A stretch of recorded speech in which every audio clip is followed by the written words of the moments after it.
What up guys, Matt's here. Welcome to Jay's to-do list. Jay is my brother actually, and he asked for me to make this video for him because he says he really loves recording videos, and he's actually sad about this because he has to go to the meeting right now. But you know, hi, I'm Matt. Anyways, let's show you how to replace an N10 headboard. We had a few customers ask about warranty replacements with this headboard. This headboard N10 actually comes out of the ZZ1S here, and I'm basically just going to show you some troubleshooting steps and stuff like that. So the first thing we need to do is actually take off this red part right here. So in order to do that, you're just going to need to take these screws out right here all the way. Then on this side and this side, that screw's already out for some reason, and in the back here, you only need to loosen them a tiny bit, not all the way out, and then it should pop right off. So this is the headboard, and I'll show you the main issue that this one's having is that light right there is blinking. Now that means a few different things. First thing that you can do to fix this is actually just replace these ribbon cables. Not difficult at all, and that honestly will fix most of your issues. Another thing you may have to do is replace this board right here, this little board. I'm going to call this Matt's little board because I don't know the name of it. And so you can replace that one as well. I'm going to show you the steps on how to do all this right now. Let me show you closer up though. Now the first thing you're going to need to do is turn off the printer. Okay, so here is the board right here. It is a little messy, sorry about that. I'm going to do the best I can to show you what I'm doing so my hands aren't all in the way.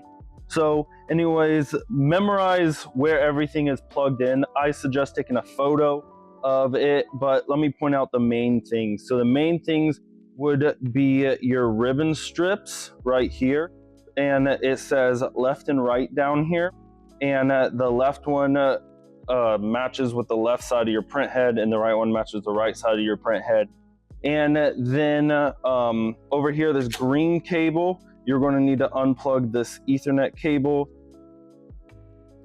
And after the Ethernet cable, you're going to need to unplug this little white cable right here. And then over here, there's also this right here. So now you have a photo of the board and you know where to put everything back when you replace the board. Let's just start with how to replace the ribbon cables. So we actually already have a video of this. It's how to replace a print head, and it'll show you how to do everything with the ribbon. So I'm not going to go in detail. Watch that video if you want to see more about ribbon cables. But basically, these ribbon cables, especially on the printhead side, can get really gross with ink and need to be replaced. And we sell the ribbon cables if you need to buy some more.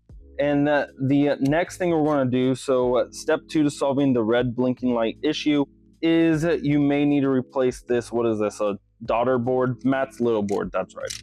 You may need to just simply replace this, which comes right out. And then you grab a new one and just plug it right back in. If you're having trouble plugging it in like me, because I'm an idiot, that's because it makes it so that way it's idiot proof. So that way you can't plug it in backwards.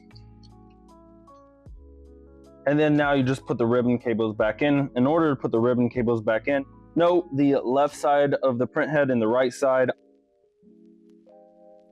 And you just put it right back in. Make sure that the silver side touches the silver side down there. More details in the other video.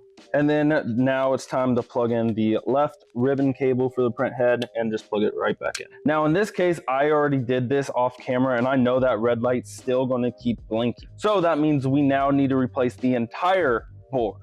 Now in order to do that, let's go ahead and take apart everything that I talked about. So first is gonna be the ribbon cables. Next is going to be the Ethernet cord over here.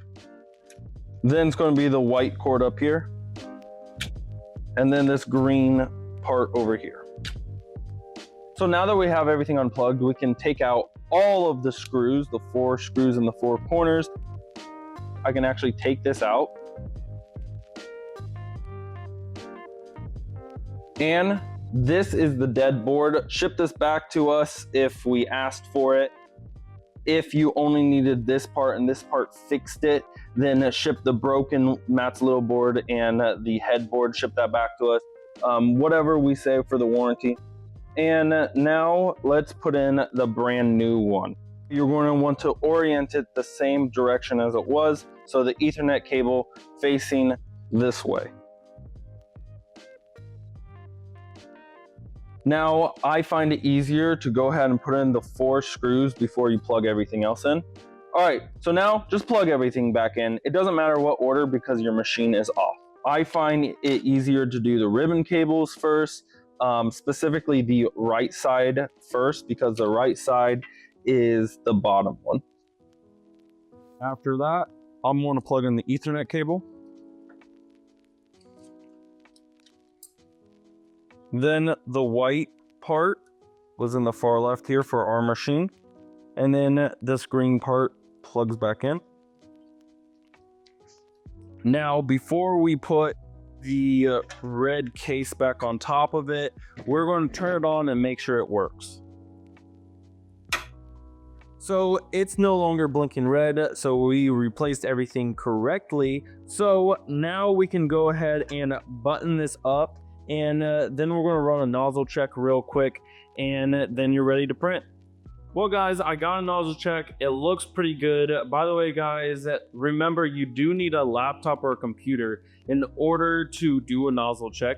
I forgot about that, so I had to go get one real quick. Anyways, it looks good now, and that is how you replace this headboard for the ZZ1S. And thank you guys for watching, and that's Jay's to-do list. Good job, Bigfoot, we did it.